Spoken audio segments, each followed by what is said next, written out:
Lors de la Journée internationale de la jeunesse, le président Ibrahim Traoré a tenu un discours pour motiver la jeunesse à prendre son envol, à être autonome, à être des entrepreneurs, à penser à l'autosuffisance alimentaire dans leur pays. Revivons ensemble quelques parties de son discours, quelques parties clés de son discours qui appellent la jeunesse à être des leaders, à être ceux qui vont diriger et ceux qui vont marquer leur époque pour les générations futures. Cela nous va droit au cœur et nous osons croire que les jeunes ont compris pourquoi nous devons nous battre. Si nos aïeux se sont battus pour nous léguer des terres qu'on appelle aujourd'hui Burkina Faso, cela veut dire que nous devons nous battre aussi pour léguer quelque chose à nos enfants. Si Dieu a fait que notre génération est confrontée donc aujourd'hui à ce combat, c'est parce qu'il sait que nous avons la capacité d'y arriver.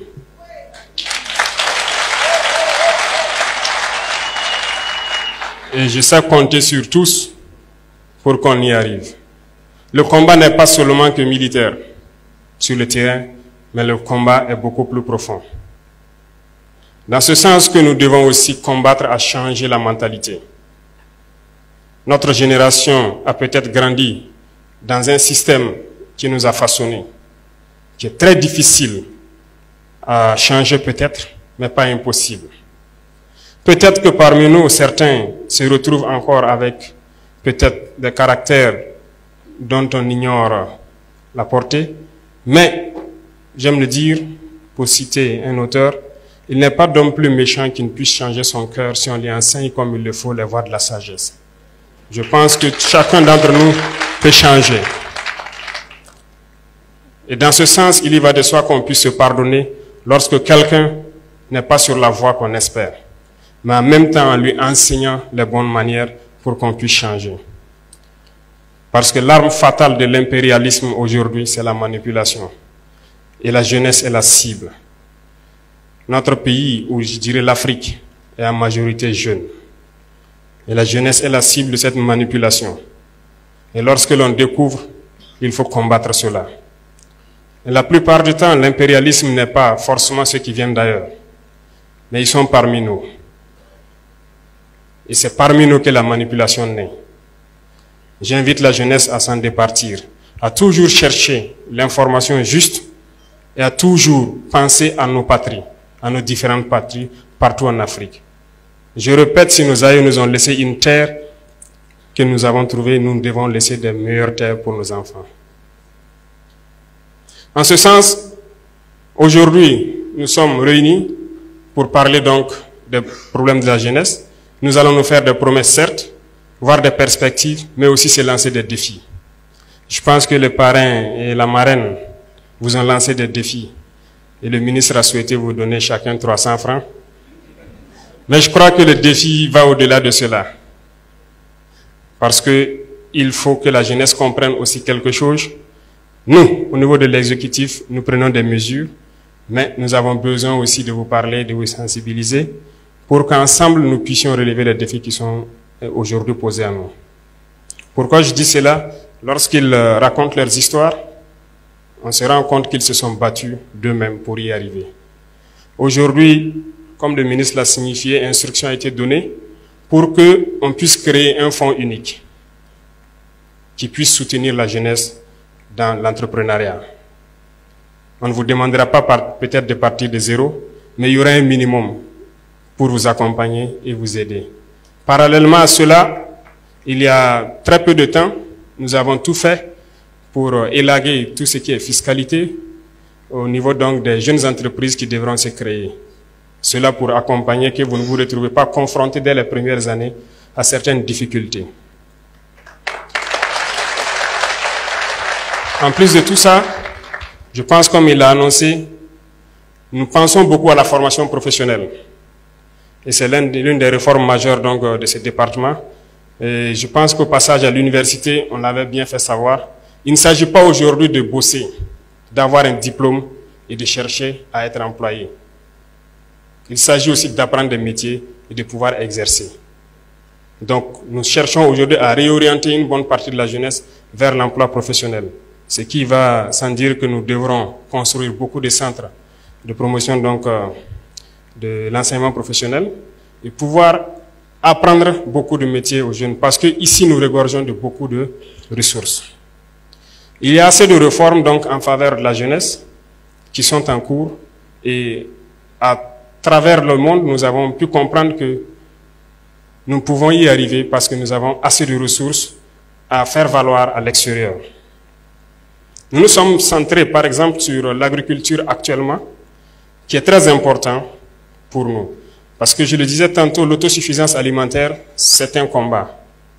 C'est un combat parce que lorsque nous parlons de dignité, nous parlons d'honneur, si vous n'êtes pas autosuffisant, vous n'avez aucune dignité. Lorsqu'un père doit rentrer le soir à la maison et qu'il n'a aucune graine à mettre dans l'assiette de son fils, il ne peut pas parler de dignité. Toute la famille vivra dans l'indignité parce que la femme devra se battre comme elle peut, de toutes les manières que vous puissiez imaginer, pour trouver à manger. Il n'y a pas de dignité une fois qu'on ne mange pas sa faim. Il n'y a pas de dignité lorsque nous tendons la main. Et voyez-vous cette nouvelle forme donc, de néocolonialisme dont on parle, qui tend donc à ramener notre jeunesse à des mendiants, à des assistés chroniques. Nous nous battons contre cela. Lorsque vous dites à un partenaire qui est prêt peut-être à vous servir de, comment je dis, mobile money, jusqu'à 100 milliards, mais lorsque vous dites à ce même partenaire, non, servez donc à mobile money 20 milliards, et 80 milliards, nous allons faire des projets structurants donc, de production agricole pour les jeunes, ils ne sont pas d'accord. Ça doit nous interpeller. L'objectif, c'est de vous maintenir dans cet assistanat permanent. C'est de vous empêcher de pouvoir produire de vous-même et de vous en sortir. Et chaque fois, on vous donnera un peu et on vous dira de rester là. N'ayez pas peur d'entreprendre. N'ayez pas peur d'entreprendre, il faut vous lancer. C'est dur, souvent très dur. Vous allez trébucher. Vous allez souvent vous retrouver à genoux. Comme diraient certains, profitez, faites une prière, appuyez sur la paume, relevez-vous et marchez toujours. Ne vous arrêtez jamais.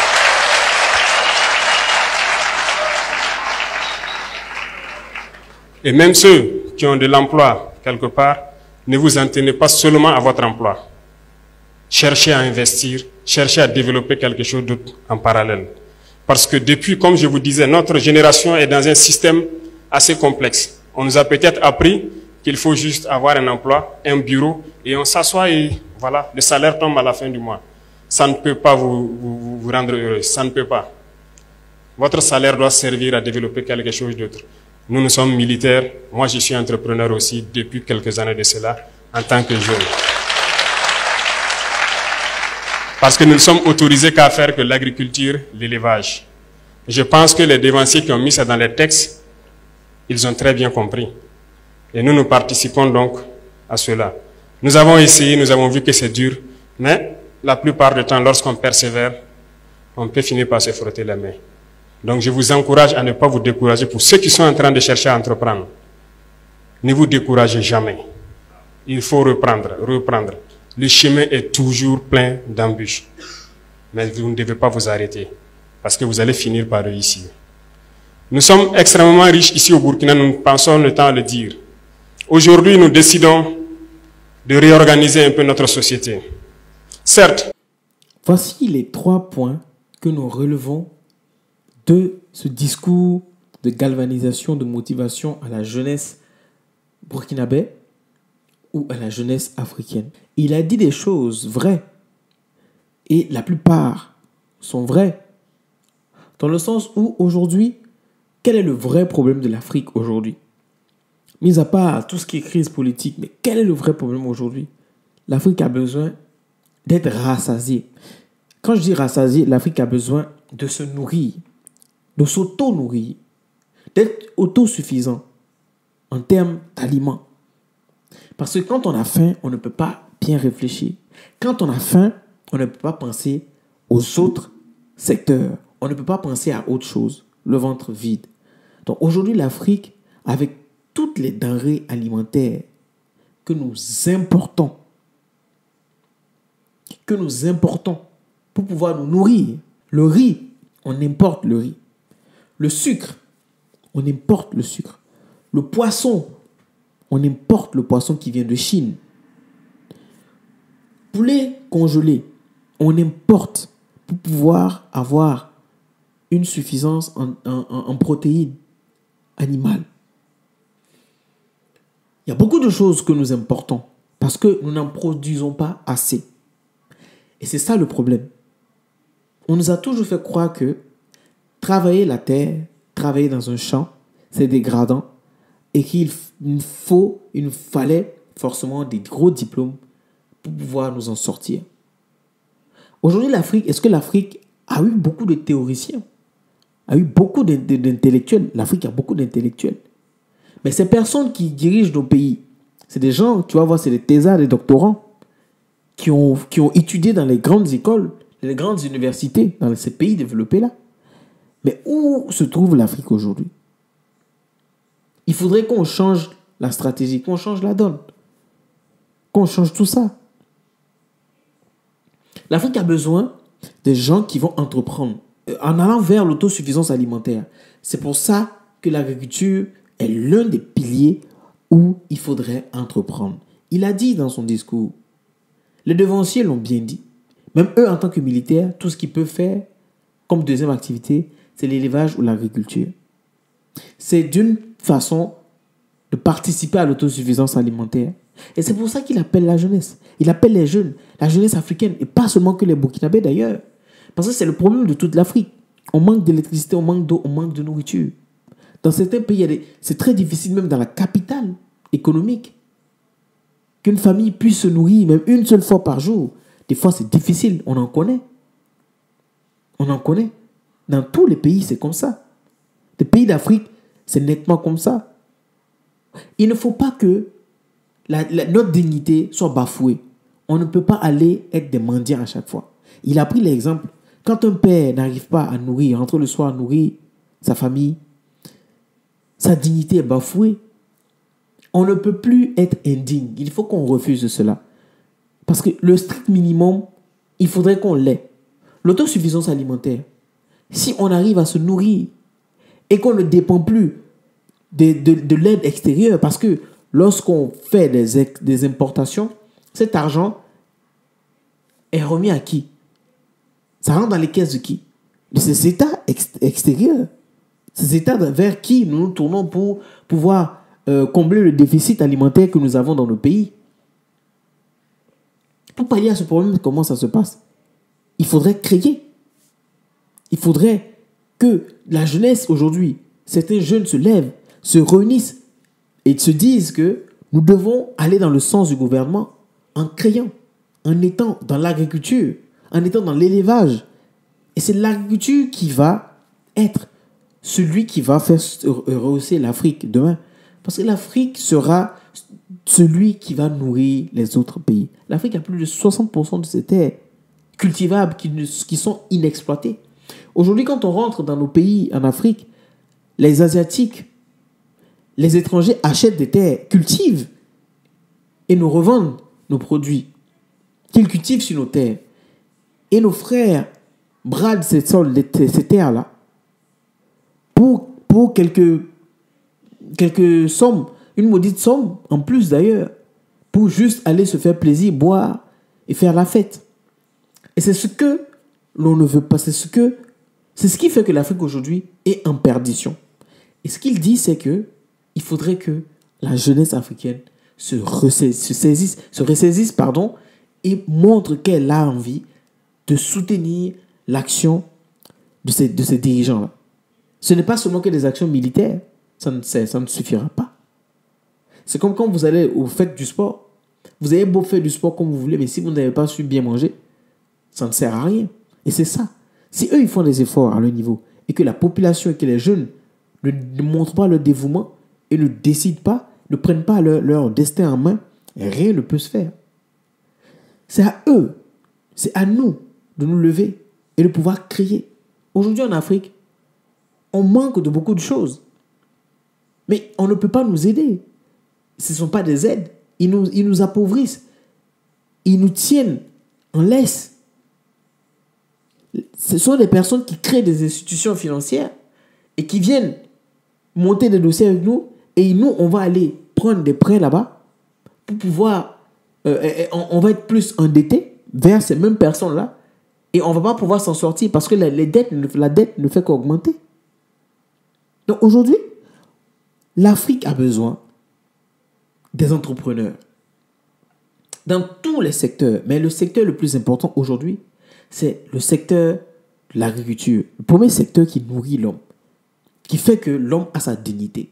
L'Afrique serait digne demain si l'Afrique n'importe plus de poulet congelé, n'importe plus de riz, n'importe plus de blé, n'importe plus de céréales, n'importe plus d'engrais. On a le phosphate chez nous.